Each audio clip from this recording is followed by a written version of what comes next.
Vijayawada university మంచి భవిష్యత్తు కోసం తెలుగు విద్యార్థులు ఇష్టపడే యూనివర్సిటీ. కాల్ 9059052378 9059052379.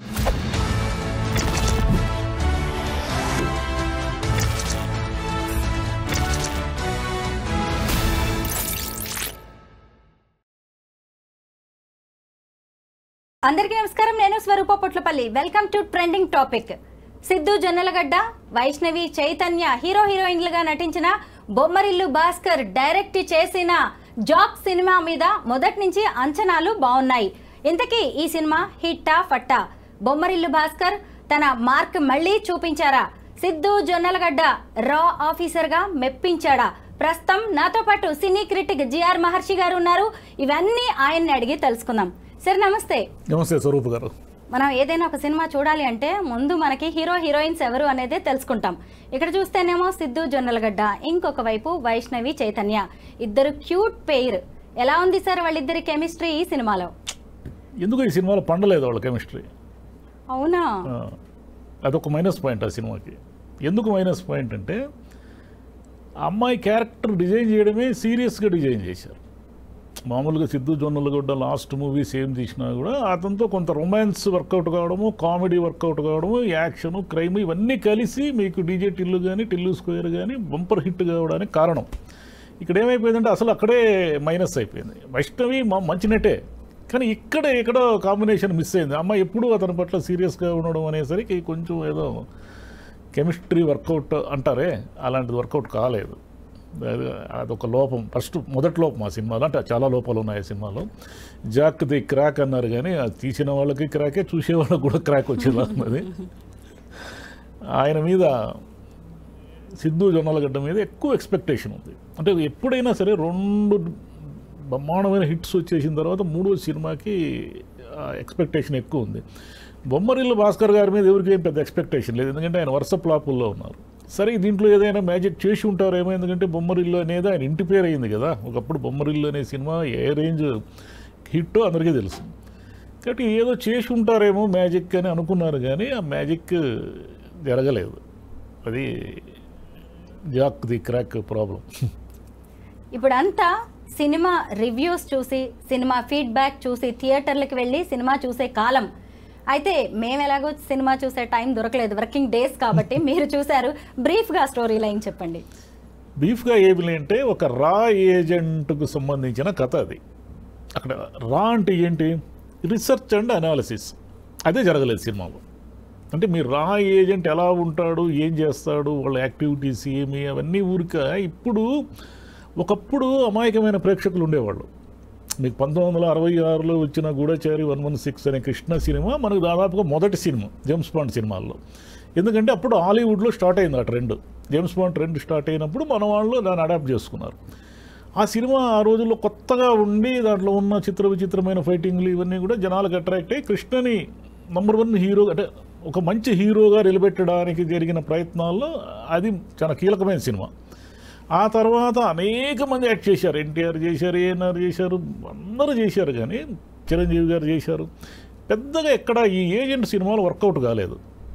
ఏది ఒకప్పుడు జేమ్స్ బాండ్, 777 ఇవన్నీ వచ్చినప్పుడు ఎందుకు వర్కౌట్ కావు అంటే అది మన నేటివిటీకి మనకు ఇన్వాల్వ్ కాలేము ఆ సినిమాలో. అది ఏమిటో జరుగుతూ ఉంటుంది, ధన ఫైటింగ్ ఇవన్నీ ఉంటాయి కదా. కానీ కొన్ని సినిమాలు ఆడడానికి కూడా ఎందుకు కారణం అంటే ఆ స్క్రీన్ ప్లే కానీ, ఆ ఎంగేజ్, అంటే మనల్ని నిరంతరం ట్విస్ట్లు, ఏదో థ్రిల్కి గురి చేయడం కానీ, ఈ లక్షణాలన్నీ ఉన్న సినిమాలు అరాకురా ఆడాయి. హిందీలో బేబీ అనే మంచి సినిమా బాగా ఆడింది, ఈ ఏజెంట్ సినిమా అనేది. తెలుగులో రీసెంట్గా కూడా ఏజెంట్ అని అఖిల్తో తీసిన సినిమా డిజాస్టర్ అయింది, నిఖిల్తో తీసిన స్పై డిజాస్టర్ అయింది. మళ్ళీ వీళ్ళు మూడో ప్రయోగం చేసుకున్నారు. అది ప్రాబ్లము. అసలు పాయింట్, స్టోరీ లైన్ బాగుంటే చాలు సార్, ఏదైనా జనానికి ఎక్కేస్తుంది. అంటే మీరు ఏం చెప్పదలుచుకున్నారు అంటే కామెడీనే మీరు చెప్పదలుచుకున్నప్పుడు మొత్తం మిస్టర్ బీన్ అని మనకి ఇంగ్లీష్లో ఉంది కదా, ఆ టైపులో ఏంటంటే మొత్తం అక్కడ జరిగే ప్రతి సంఘటన, ప్రతి వ్యక్తి, ప్రతి క్యారెక్టరు ఆ కామెడీతో మిళితమై ఉండాలి. అలా కాకుండా మీరు కాసేపు సీరియస్, కాసేపు యాక్షను, కాసేపు దేశభక్తి, కాసేపు టెర్రరిస్ట్ యాక్టివిటీసు, మళ్ళీ కాసేపు కామెడీ, ఇవన్నీ మిక్స్ చేసేసరికి ఏమైందంటే ఏంటి మనల్ని ఇంత ఫూల్స్ చేస్తున్నాడు ఏంటి తను, జనం ఆడియన్స్ ఏమి. ఇప్పుడు ఈ ఆడియన్స్ చాలా మెచ్యూర్డ్ ఆడియన్స్ ఉన్నారు. ఎందుకంటే కోవిడ్కు ముందు ప్రేక్షకుడు వేరు, కోవిడ్ తర్వాత ప్రేక్షకుడు వేరు. కోవిడ్ ఏం చేసిందంటే మనల్ని అందరినీ ఓటీటీకి కట్టేసింది. ఈ ఓటీటీలో మనం ఇప్పుడు ప్రపంచంలో వచ్చి అన్ని రకాల ఏజెంట్ల కథల్ని, అన్ని రకాల వెబ్ సిరీస్ చూసేసాం. మనల్ని కూర్చోబెట్టాలి 2 గంటల సేపు అంటే మనం చూడంది ఏదో అన్నా ఉండాలి, లేదా మనం ఆల్రెడీ చూసిన దాన్ని మీరు కొత్తగా అయినా చెప్పగలిగి ఉండాలి. ఈ రెండు ఏమీ చేయకుండా మళ్ళీ పాత సినిమానే పాత కథని తెచ్చి అతనికి ఏదో హీరోకి రా ఏజెంట్ కావాలని లక్ష్యం ఉంటుందని. రా ఏజెంట్ అంటే అదేమో ఇన్సూరెన్స్ ఏజెంటా, మీరు పోయి సంతకాలు పెట్టేసి వచ్చేది అంటే దానికి ఏదో పద్ధతి ఉంటుంది కదా. మన దేశంలో ఎట్లా విదేశాల్లో కూడా గూఢచారి వ్యవస్థలు ఏదైతే ప్రముఖంగా ఉన్నాయో, మన దేశంలో రా రీసెర్చ్ అండ్ అనాలిసిస్ వింగ్ అనే దాన్ని మనం గర్వంగా చెప్పుకుంటాం. మనం గర్వంగా చెప్పుకుంటూ రా అద్భుతంగా పనిచేయడం వల్లే అనేక టెర్రరిస్ట్ యాక్టివిటీస్ని అరికట్టినామని చెప్పుకుంటున్న తరుణంలో రా అనేది అంత పిచ్చోళ్ళ వ్యవహారము, దాంట్లో పనిచేసే రా చీఫ్ ప్రకాష్ రాజ్ గొప్ప నటుడు అతను. కానీ యాక్ట్ చేయడానికి అవకాశం లేకపోతే ఆయన ఏం చేస్తాడు పాపం? రా చీఫ్గా చేశాడు, ఏం చేయాలో ఆయనకే తెలియదు, గందరగోళంగా ఉంటుంది. ఆ క్యారెక్టర్ మామూలుగా బొమ్మరిల్లు భాస్కర్ ప్రకాష్ రాజ్ గారి క్యారెక్టర్ని బాగా డిజైన్ చేస్తారు. మీకు బొమ్మరిల్లు సినిమా అంత హిట్ కావడానికి కారణము మిగతా ఆస్పెక్ట్స్ కంటే కూడా ప్రకాష్ రాజ్ గారి క్యారెక్టర్ మనకి ఇప్పటికీ గుర్తుంటుంది ఒక ఫాదర్గా. దీంట్లో ఏమిటి ఇంత చేసి కూడా ఎందుకు అట్లా అంటే అంత మంచి నటుండి ఒక డమ్మీ క్యారెక్టర్గా వాడేశారు.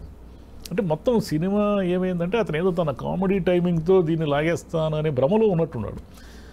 అట్లా కుదరదు ఏది కూడా. మనకు పాత సినిమాలే గుర్తుకొస్తే ఇంకొత్త సినిమా తీయడం ఎందుకు? మీరు వేస్ట్ కదా. అట్లా కుదరదు. ఏదో 1-2 సినిమాలు యాక్సెప్ట్ చేస్తారు, అన్నీ యాక్సెప్ట్ చేయరు. ఒక ముద్ర పడిన తర్వాత మీరు ఆ ముద్రలో నుంచి బయటకు వచ్చే ఒక ప్రయత్నం చేయాలి. ఆ ప్రయత్నం చేయకపోగా కామెడీ టైమింగ్, మంచి టైమింగ్ అవుతుంది, కామెడీ డైలాగ్ కానీ టైమింగ్ కానీ సూపర్. కానీ అది మీ కథలో వర్కౌట్ కావాలి కదా, కథలో అది మిక్స్ కావాలి కదా వచ్చే కామెడీ. అది కాకపోతే ఏం ప్రయోజనం? సిద్ధు జొన్నలగడ్డ అనగానే మనకి యూత్ ఐకాన్ లా కనిపిస్తూ ఉంటారు. మనం ఇప్పటికే చూసాము డీజే టిల్లు స్క్వేర్ ఇలాంటి వాటిలో లవర్ బాయ్గా ప్రూవ్ చేసుకున్నాడు. ఇక్కడికి వచ్చేసరికేమో సీరియస్ క్యారెక్టర్. కొంచెం సరే ఒక హీరో ఇదే చెయ్యాలి అదే చెయ్యాలని మోస ధోరణిలో కూడా ఇప్పుడు ఆడియన్స్ ఏమీ ఎక్స్పెక్ట్ చెయ్యట్లేదు సార్. కాకపోతే స్టోరీయే తేడా కొట్టిందంటారా? ఇది అతనికి సెట్ అవ్వలేదా? సీరియస్ క్యారెక్టర్ ఏం కాదు, కామెడీగానే ఉంటాడు, కానీ పెద్ద పెద్ద పనులు చేస్తూ ఉంటాడు. అంటే రా కూడా చేయలేనటువంటి టెర్రరిస్టులను అరికట్టి ఒక పెద్ద పెద్ద పనులు చేస్తుంటాడు. ఈయన దగ్గర ఏమేమో ఉంటాయి, ఏమంటారు, చిప్స్ అంటాడు, ట్రాకర్ అంటాడు, సూదులు అంటాడు. ఇవన్నీ జనానికి అర్థం కావాలి కదా. మీరు ఏమైనా చేయండి స్క్రీన్ మీద, అది మాకు అర్థం కావాలి కదా. లేదంటే మా ఇంటెలిజెన్స్కి పరీక్ష పెట్టాలా. ఆడియన్స్ చాలా ఆశ్చర్యపోయే విధంగా భలే కొట్టాడే దెబ్బ, మనం ఎక్స్పెక్ట్ చేయలేకపోయామే అనే విధంగా ఉండాలి. మీకు ప్రతి సీను ఎక్స్పెక్ట్ చేసే విధంగా ఉన్న తర్వాత ఆ సినిమా బతకదు. అది అంటే స్క్రీన్ ప్లే గ్రిప్పింగ్గా లేదంటారా? లేదు, ఆయన ఓల్డ్ స్కూల్లోనే ఉన్నారు. ఇంకా ఓల్డ్ స్కూల్ అంటే ఏంటంటే ఒక్కొక్కటి వివరించుకుంటూ ఇప్పుడు ఎవరికి అక్కర్లేదు, విపరీతమైన తెలివి ఉంది ఇప్పుడు జనానికి. మీరు ఎలా దాన్ని ఎంత, ఇప్పుడు కాంతారా ఉంది, వాళ్ళు ఎలా చెప్పారు ఆ కథని, దాన్ని ఒక మైథాలజీతో మిక్స్ చేసి ఎంత గొప్పగా స్క్రీన్ ప్లే చేశారు. అంటే మీరు రా ఏజెంట్ కథ అయినా తీసుకోండి, గూఢచారులు ఏమైనా తీసుకోండి, ఈ టెర్రరిస్ట్ ఉంటాడు, ఆ టెర్రరిస్ట్ లేదు బాంబులు వేసి ప్లాన్ చేస్తారు, దాన్ని మనం అరికట్టాలనేది పాత కథ కదా అది. అట్లాంటివి ఎన్ని సినిమాలు చూసాం మనం. పోనీ విలనన్నా బలంగా ఉన్నాడు అనుకోండి. ఇప్పుడు హీరో ఉన్నాడు, ప్రకాష్ రాజ్ అనే అతను రా చీఫ్గా ఉన్నాడు. అటువైపు వీళ్ళు ఎవరిని ఎదుర్కొంటున్నారు? అతను బలంగా మనకు ఈ సినిమాలో కనిపిస్తే అబ్బా వీడి ఏదో చేయబోతున్నారా వీళ్ళు అనుకుంటారు. ఆ కనబడే కనబడ్డు, వీళ్ళనే కనబడ్డు, వాడు అనుచరులు ఎవరో కనిపిస్తూ ఉంటారు. ఎట్లా మీకు 2 గంటల 16 నిమిషాలే అది ఉండేది సినిమా, చాలా నిడివి తక్కువ. 2 గంటల 16 నిమిషాల సినిమా కూడా మనకు బోరు కొట్టింది అంటే ఎక్కడ మొత్తం దాని ఎగ్జిక్యూషన్లోనే పోయింది. అది ఆయన సిద్ధు జొన్నలగడ్డ కథని ఎంచుకోవడంలోనే తప్పు చేసేసాడు వీళ్ళకి. ఎందుకంటే ఒక 2 సినిమాలు ఆడతానే యాక్షన్ పిచ్చి పట్టుకుంటుంది, అంటే గన్లు తీసుకొని మేము ఏదో ఎక్స్పోజ్ అయిపోవాలని పిచ్చి ఎత్తుకుంటుంది. ఈ యాక్షన్ హీరోగా ఉండడం అంటే యాక్షన్ హీరోగా ఎలివేట్ కావడం అనేది తప్పేమి కాదు, ఎందుకంటే దానికి పాన్ ఇండియా ఈరోజు మార్కెట్ ఉండేది. కానీ వీళ్ళు యాక్షన్ హీరోగా ఎదగాలనే క్రమంలో వీళ్ళు ఎంత మోయగలరు ఎంత మోయలేరు కూడా చూసుకోవాలి కదా. పైగా ఇప్పుడు సార్ ఆడియన్స్ హీరో క్యారెక్టర్లో హీరోయిన్ క్యారెక్టర్లో తమని తాము ఊహించుకుంటున్నారు. అంటే జనరల్ పబ్లిక్ ఎలా ఉంటారో హీరో కూడా అలా ఉండాలని కోరుకుంటున్నారు. అలా కాకుండా అసలు వీడియో ఎక్కడి నుంచి వచ్చాడు, ఏఐ టైప్ వాడు, వీడికి అన్ని రకాల నాలెడ్జ్ ఉంటుంది అని చెప్పడం కూడా ఇలాగే కామెడీగానే అనిపిస్తుంది. తెలుగు సినిమా హీరో అంటే ఇలాగే ఉంటాడు అని ఇంకా చాలా మంది వెనకే అక్కడే ఆగిపోయినట్టున్నారు. అంటే అతను కాసేపు మామూలుగా మన ఇంటి పక్కన అబ్బాయిలాగా ఉంటాడు, కాసేపు విపరీతమైన తెలివితేటలతో ఉంటాడు, కాసేపు అంటే ఫైటింగ్ చేసే మనిషిగా ఉంటాడు. ఇవన్నీ ఒక కథలో ఇవన్నీ చెప్పకూడదు. కామెడీగా చెప్పాలనుకుంటే కామెడీగా చెప్పాలి, యాక్షన్గా చెప్పాలనుకుంటే యాక్షన్గా, లేదా ఇంటెలిజెంట్గా చెప్పాలనుకోండి. మీకు ఈ మధ్య వచ్చింది ఏజెంట్ ఆత్రేయ అని, అది కామెడీ ప్లస్ ఇంటెలిజెన్స్. అది అంత మునుపు విషయాలది ఒకటి వచ్చింది డిటెక్టివ్ అని, అది కూడా ఇంటెలిజెంట్ సినిమా. అంటే మనం ఏం జరుగుతుంది అనేది మనం ఊహించకుండా అతని వేగంగా అతని అడుగులు ఉంటాయి.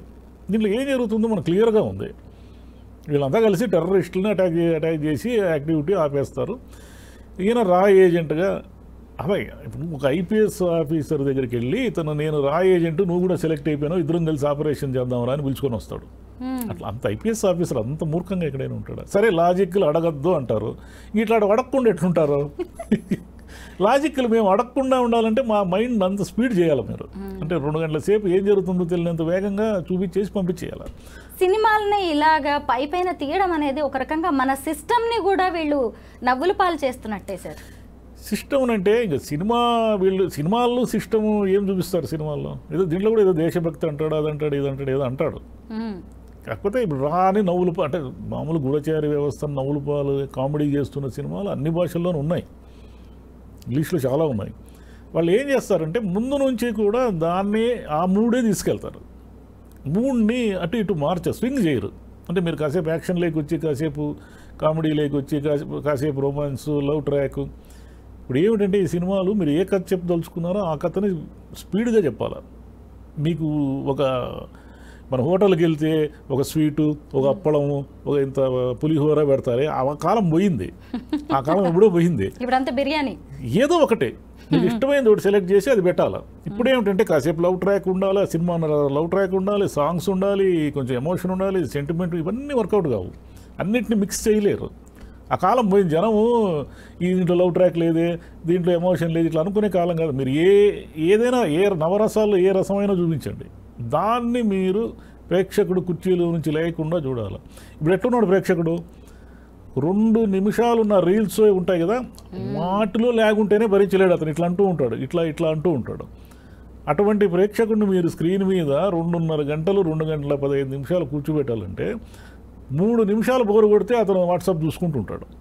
అది పరిస్థితి ఈరోజు. లేదంటే ఈ మౌత్ స్టాక్, రివ్యూర్ స్టాక్, వీటన్నిటివన్నీ ఓటీటీలో వస్తుంది. లేబా ఎవడు పోతాడు థియేటర్కి? ఈ థియేటర్ పోవాలంటే కూడా రిస్క్ కదా. డబ్బులు ఒకటి, ప్రయాణం ఒకటి. సిటీస్లో అయితే మనకు గంట సేపు పడుతుంది, థియేటర్ పోవాలంటే గంట సేపు, ఇంటికి రావడానికి గంట సేపు. ఇన్ని సమస్యలు ఏదన్నా ఇళ్ళతో పోతే ఆ పాప్కార్న్కి 2000 అయిపోతాయి. ఎందుకు ఈ సమస్యలని థియేటర్ పోవడం మానేశారు. ఈ పరిస్థితుల్లో సిద్ధు జొన్నలగడ్డ లాంటి ఎక్స్పెక్టింగ్ హీరో ఇట్లా పిచ్చి సినిమా తీయడమే ఆశ్చర్యం. అసలు ఆడియన్స్ అప్గ్రేడ్ అవుతున్నంత స్పీడ్గా ఈ సీనియర్ డైరెక్టర్స్ అప్డేట్ కావట్లేదేమో అనిపిస్తుంది సార్. ఆ మధ్య వచ్చిన గేమ్ చేంజర్ శంకర్ మీద ఎన్ని ఎక్స్పెక్టేషన్స్తో ఆ సినిమాకి వెళ్ళాం సార్. బొమ్మరిల్లు భాస్కర్ గారిది కావచ్చు, ఇంకా చాలామంది ఉన్నారు ఇలాంటి వాళ్ళు. ఎందుకు ఇలా జరుగుతుంది? అంటే మేము ఏది తీస్తే అదే చూస్తారు ప్రేక్షకులు, అప్పట్లాగే ఉన్నారు అనుకుంటున్నారా? అప్డేట్ కావాలంటే ఏం చేయాలంటే ఏ రంగంలోనైనా, నాట్ ఓన్లీ సినిమా, ఏ రంగంలోనైనా మీరు జనం మధ్య ఉండాలి. అంటే మీరు ఒక సినిమా తీస్తున్నప్పుడు మీకు కామన్ మ్యాన్ పల్స్ ఏదో తెలియాలి. కామన్ మ్యాన్ పల్స్ తెలియాలంటే మీరు ఇంట్లో నుంచి బయటకు వస్తే కారులో వస్తారు, బయటికి పోతే విమానాల్లో పోతారు. మీకు కామన్ మ్యాన్ ఏం ఆలోచిస్తున్నాడు మీకు ఎట్ట తెలుస్తుంది? తెలియదు కదా. మీ చుట్టూ ఉన్న వాళ్ళు ఏదో చెప్తారు, వాళ్ళంతా మిమ్మల్ని విమర్శించేంత ధైర్యం ఉండదు. అందరినీ భజన పరులను పెట్టుకొని అద్భుతం సార్ ఈ సీన్ ఆడియన్స్ క్లాప్స్ కొడతారు అంటుంటారు. ఎందుకు కొడతారు క్లాప్స్? నాకేమైనా పిచ్చా క్లాప్స్ కొట్టేదాన్ని? నచ్చితే కొడతాము. మలయాళంలో మంచి సినిమాలు ఎందుకు వస్తున్నాయంటే దానికి ఒక రీజన్ ఉంది. వాళ్ళు మనలాగా అందరూ హైదరాబాద్లో ఉండరు, కొచ్చిలో ఉండరు. వాళ్ళ ఊర్లలో వాళ్ళ పనులు చేసుకుంటూ ఒక సినిమా కోసము వాళ్ళంతా కూడా మళ్ళీ కొచ్చి వర్క్ చేస్తారు. అంటే మీరు ఈ మధ్య మలయాళంలో వస్తున్న విభిన్నమైన కథలు మనకు ఎందుకు రావడం లేదని మనకు ఒక డౌట్ ఉంది. ఎందుకు విభిన్నమైన కథలు వస్తున్నాయంటే వాళ్ళు ఇంకా జనంలో ఉన్నారు, వీళ్ళు జనంలో లేరు. ఒక బస్సు సిటీ బస్సులో ప్రయాణించేవాడు ఏం ఆలోచిస్తున్నాడు వీళ్ళకి తెలియదు, మన ఇబ్బందులు ఏంటి వీళ్ళకి తెలియదు. ఒక సూపర్ మార్కెట్లో పనిచేసే అమ్మాయి మనస్తత్వం ఏమిటి, ఆమె ఏమి ఇబ్బందులు పడుతుంది వీళ్ళకి తెలియదు. అంతా ఐఫై ఐఫై ఐఫై, లేదంటే గాల్లో నుంచి ఆల్రెడీ పాత సినిమాల్లో నుంచి ఎత్తుకొచ్చిన క్యారెక్టర్లు, లేదా ఇంగ్లీష్ సినిమాల నుంచి ఎత్తుకొచ్చిన క్యారెక్టర్లు. ఇంకా వీళ్ళు ఎట్ట తీస్తారు బాగా? సినిమా ఫెయిల్యూర్ రేట్ విపరీతంగా ఉండడానికి కారణం ఏంటంటే వీళ్ళు ముందు జనంలో లేకపోవడమే కాదు. మంచి సినిమాలు అరకొరోజు బలగం ఉంది, ఎంత మంచి సినిమా అది. ఎందుకు మంచి సినిమా అది? ఎందుకంటే అతను పల్లెటూరు మనుషుల గురించే తీశాడు. అతను ఆ ఊరిలో ఉన్నాడు, మనల్ని తీసుకెళ్తాడు ఆ ఊరికి. అతను ఊహించి ఆ క్యారెక్టర్ క్రియేట్ చేయలేదు. కోర్టు సినిమా ఎంత బాగుంది, అది చిన్న సినిమా. అది ఆ అబ్బాయిని ఇబ్బంది పెడుతున్నారు, లాయర్గా ఇతను తన ప్రయత్నం తాను చేశాడు. ఎంత బాగా చూశారు జనం, అంటే మంచి సినిమాని జనం చూస్తారు. సార్ అసలు ఎలాంటి ప్రమోషన్ లేదు, ఎలాంటి ఎక్స్పెక్టేషన్ లేకుండా సినిమా రిలీజ్ అయిన తర్వాత అసలు మౌత్ పబ్లిసిటీ తోటి ఎంత మంచి హిట్ కొట్టింది ఆ సినిమా. అవును, జనం ఒకరికొకరు చెప్పుకుంటారు. ఒక మంచి సినిమా చూసాను అనుకోండి, నాకు ఎవరో ఒక సర్కిల్ ఉంటుంది కదా, 5 మందో 10 మందో స్నేహితులు ఉంటారు కదా, నేను వాళ్ళకి చెప్పుకుంటా, అరే బాబు మంచి సినిమా వచ్చింది చూడరా బాబు. రివ్యూలు ఎక్కర్లేదు. రివ్యూ అనేది ఒక వన్ కైండ్ ఆఫ్ మీడియా, అంతే. అది మీరు రివ్యూలు బ్రహ్మాండమైన సినిమాకి భయంకరంగా ఉంది ఈ సినిమా చెత్తని రాయండి, కానీ జనం చూస్తారు. అది సినిమా బాగుంటే. మనం రివ్యూల వల్ల సినిమాలను చంపలేము, రివ్యూల వల్ల బతికించలేము. అది విషయం ఉండాలి, దాంట్లో ఉండాలి. ఇప్పుడు ఒకప్పుడు ఏమున్నది, ఈ రివ్యూలు ఇవన్నీ ఎక్కడున్నాయి? పూర్వం అంతా ఎన్టీఆర్ ఏఎన్ఆర్ సినిమాలన్నీ బయటికి ఆడియన్స్ బయటికి వస్తూనే చెప్పుకుంటూ వెళ్తారు. శంకరాభరణం నేను ఫస్ట్ మార్నింగ్ షో చూశాను, 10 మంది లేరు థియేటర్లో. నెక్స్ట్ డే సినిమాకి టికెట్లు లేవు. ఎలా వచ్చింది మరి ఆ పబ్లిసిటీ? అప్పుడేం రివ్యూలు లేవు, మీడియా లేవు, పత్రికలు లేవు కదా. బేబీ సినిమా హిట్ తర్వాత వైష్ణవి చైతన్యకి కూడా ఫ్యాన్ ఫాలోయింగ్ పెరిగింది. ఈ సినిమాలో కూడా అమ్మాయి ఉంది అనేసరికి ఏదో బాగుంటుంది అనే ఒక ఆలోచన అయితే వస్తుంది. ఇందులో ఎలా ఉంది సార్ వైష్ణవి చైతన్య క్యారెక్టర్ కానీ పర్ఫార్మెన్స్? అమ్మాయి మంచినట్టే, కానీ మీకు క్యారెక్టర్ లేకపోతే ఎవరైనా ఏం చేస్తారు?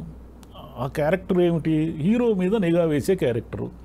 హీరో మీద నిఘా వేసే క్యారెక్టర్లో ఇంకా అమ్మాయి స్మైలింగ్ ఏముంటుంది? అమ్మాయి ఎంతసేపు అనుమానిస్తూ ఉంటుంది, ఇలా చూస్తూ ఉంటుంది సీరియస్గా. అక్కడ పోలే, ఇదంతా పోలేదా? ఆ సెన్సిటివిటీ అంతా పోలేదా? అది ప్రాబ్లం. ఆ ఉపకథనే ప్రాబ్లం. ఆ సబ్ప్లాట్ లేకపోయినా సినిమాకి వచ్చిన నష్టమేమీ లేదు. అమ్మాయిని ఇంకెక్కడో పరిచయం అదే హీరోయిన్ ఎందుకు అంటే, నువ్వు రా ఏజెంట్ కదా, నీ పని నువ్వు టెర్రరిస్టులను అరికట్టకుండా మళ్ళీ హీరోయిన్ ఎందుకు వెంటేసుకుని పోయేది? అవన్నీ పాత రోజులు కదా. హీరోయిన్ని వెంటేసుకుని పోయేది, ఒక కమెడియన్ని వెంటేసుకుని పోయేది, ఇవన్నీ ఏ కాలం కథలు ఇవన్నీ. చంటబ్బాయి సినిమా, చంటబ్బాయి నాటి కథలు. ఆ రోజుల్లో చిరంజీవికి అంత ఫాలోయింగ్ ఉన్నా కూడా ఆయన డిటెక్టివ్ కథ వర్కౌట్ కాలేదు. చంటబ్బాయి పెద్ద హిట్ ఏం కాదు అది. ఆయన ఆడవేషం వేసినా కానీ చూడలేకపోయారు. మొత్తానికి ఈ సినిమాలో మంచి కాస్టింగ్ ఉన్నా కానీ సరిగ్గా వాడుకోలేకపోయారు. ప్రేక్షకుల అంచనాలని ఈ సినిమా అందుకోలేకపోయింది. ఊహించినంత గొప్పగా అయితే లేదు. స్టోరీ లైన్ అనేది మైనస్. సిద్ధు జొన్నలగడ్డ మంచి యాక్టర్, వైష్ణవి చైతన్య మంచి యాక్టర్, ప్రకాష్ రాజ్ అయితే సూపర్ స్టార్. అసలు ఇంతమంది ఉన్నా కానీ ఎందుకు ఈ సినిమా ఫ్లాప్ అయిందంటే ఫైనల్గా కథ బాగాలేదు. రిసర్చ్ అండ్ అనాలిసిస్ లేకుండా రా కథ తీయడం. ఎందుకంటే మీరు ఎప్పుడు రా ఏజెంట్లను చూసి అవకాశం లేదు. దాన్ని తెలుసుకోవాలి కదా. మనం అన్నీ చూడలేము. మనం ఈ ప్రపంచంలో అన్నీ ఎలా చూస్తాం మనము? కనీసం తెలుసుకోవడము, దాని మీద ఏమన్నా పుస్తకాలు చదువుకోవడము, వాళ్ళ బాడీ లాంగ్వేజ్ ఎలా ఉంటుంది, వాళ్ళ ట్రైనింగ్ ఎలా ఉంటుంది అని గెస్ చేయడం, ఇవన్నీ చేయాలి కదా. ఏమీ చేయరు. ఏమీ చేయకుండా ఏదో ఒక పంచు డైలాగులు, 4 పంచు డైలాగులతో సినిమా లాగేస్తాం అనుకుంటే ఎట్లా లాగుతారు? జాక్ సినిమా గురించి చాలా మంచి రివ్యూ ఇచ్చారు sir. Thank you so much. Thank you అమ్మా.